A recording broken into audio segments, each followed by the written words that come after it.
It's no secret, I don't mind a good racing game.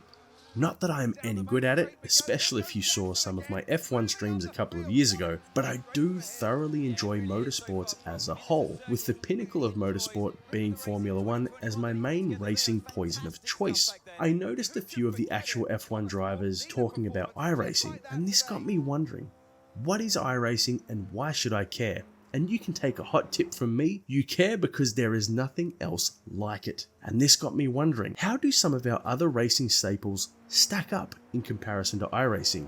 In particular, I'm talking about Forza Motorsport and Gran Turismo 7. So, for this test, we are heading to Laguna Seca with the fabled corkscrew corner, which I have to admit, when I first encountered this corner in Gran Turismo 2, it defeated me violently. We'll be running the Toyota GT86 race car. Now, it's worth noting that at the time of this video being made, Forza Motorsport does not have the GT86 race car, so I went with the production model, understanding this would be a slower and perhaps not handle quite as well around the track. Just calling it out, all three games are being played on the Fanatec DD Pro with CSL Elite pedals and the McLaren V2 racing wheel. Let's get stuck into this with iRacing first. One of the things you'll notice about iRacing is that you are locked into first person view. So if you enjoy your racing experience from any other angle, you're out of luck in this regard. While driving through the corners, there is an insane amount of detail which has gone into the feedback system for the racing wheel. As I am taking corners, I can feel the tyre limits and friction points across different surfaces on the road, like when transitioning from the ripple strip onto the black tarmac of the track surface. It feels sensational and really allows you, the player, a great sense of how and when you can push the car and when you need to play it safe. Your replays show your telemetry data in terms of steering, throttle and brake inputs, which is great for when you're giving your own assessment of your performance and analysing those areas for when you might be able to push that little bit harder. As you're playing, you constantly have a race engineer in your ears telling you what's happening in real time on the racetrack, and this is no different when you're playing online or offline. For example, if you're performing an overtake and the car you're overtaking is in your blind spot on the right hand side of the car, you need to focus on the road ahead, but your race engineer will let you know that they are there. And if there is an incident ahead, the race engineer will tell you which side of the track to move to be clear of the incident. The benefits of this are you really feel like a race driver. Now graphically, it's not the greatest looking game out there, let's be honest, but it's not terrible either and does allow for customization of the car, race suits, helmets, and if you're really keen, you can download community made skins for your cars. Maybe that's something EA's F1 series really needs to think about, because they are super lacking in that department. iRacing won't hold your hand as much as other games do, like having a suggested gear as you race around. Yes, you can get a racing line early on in the game, but the gears you need to figure out on your own. Now, let's take a look at how this compares to Gran Turismo 7. From a view standpoint, we are offered a smorgasbord of different views in which we can race from a third-person view of the car so that we are aware of where we are within space on the track, all the way through to the nose of the car, kinda like how Jack and Rose would have felt in Titanic. There is a high amount of detail in the sensations which come through the steering wheel. We are comparing the difference of feel of track surfaces and how the car tyres grip on these surfaces, which again really helps you, the player, as you're looking to push the racing limits around the track. And as you get familiar with your car, you'll know what sensations you're looking for. Visually, Gran Turismo 7 is a feast for the eyes. From the cars all the way through to the environments you're racing in and to the horizon beyond, it's visually just breathtaking.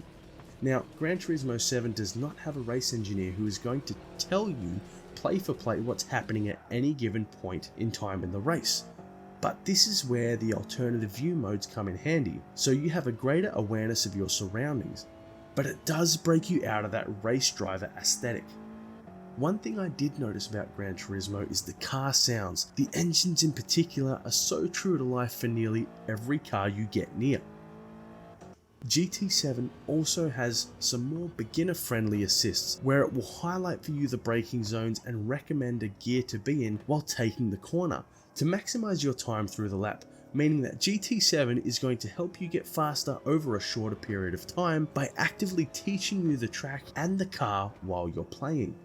Now let's see how this compares against Forza Motorsport. Graphically, it's a great looking game, but for me personally, it still isn't quite on the level of GT7. Now that's not to say it's not a great looking game, it's just to say that I find the colours and atmosphere that GT7 is providing visually more appealing to me.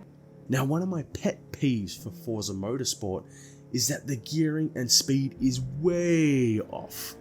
I've put a few hours into this game and I don't know many road cars that can actually get close to 100 kilometers an hour in second gear, and for me that throws me off, as I use my speed to determine the best gear to take the corner in to maximize my lap times, and without this being accurate, it throws my whole track and car awareness right out the window.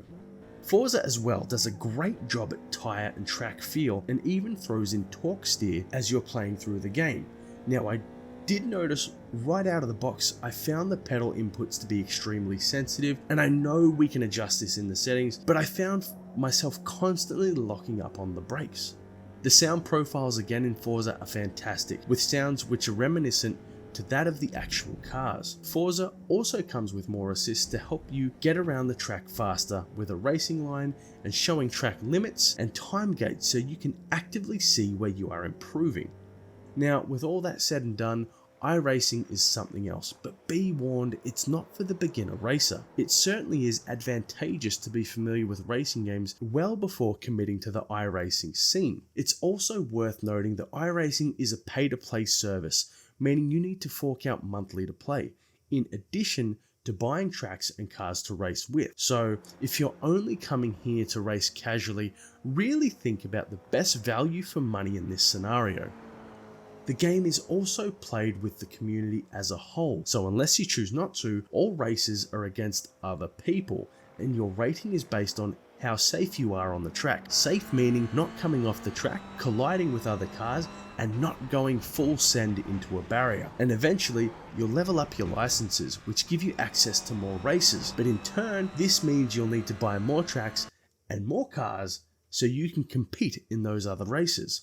Whereas something like GT7 and Forza Motorsport give you a racing experience without the monthly subscription and access to vast majority of tracks and cars to cut your teeth on before moving into the competitive online world of sim racing. But if you are an experienced sim racer, or if you feel like you're ready for that next challenge and have been considering iRacing, look past the graphics and strap yourself in, because I haven't experienced anything else like it, and honestly, it's got me hooked. I found myself regularly turning this game on almost daily just to get in a couple of races. Now, if you're one of my returning viewers, you might have been wondering where I have been, as my videos have slowed right down. In fact, this has been the first video in some time, and I just wanted to let you know I have needed to slow down on video creation because I've decided to return to learning while I'm working a full-time job. Oh, back to school. And being a dad at the same time has made life hard to create content while working and learning all at once. But I just wanted to give you an explanation on where I have been and why there hasn't been any new videos as regularly as there was previously. I am trying to be a little bit more active on Twitch as time allows, so if you enjoy the content or just want to hang out, you're welcome to follow me on there, and I'll pop a link to my Twitch channel in the description of the video. If you are one of my subscribers, thank you for hanging around and subscribing, and if you're a new subscriber, thank you for joining in.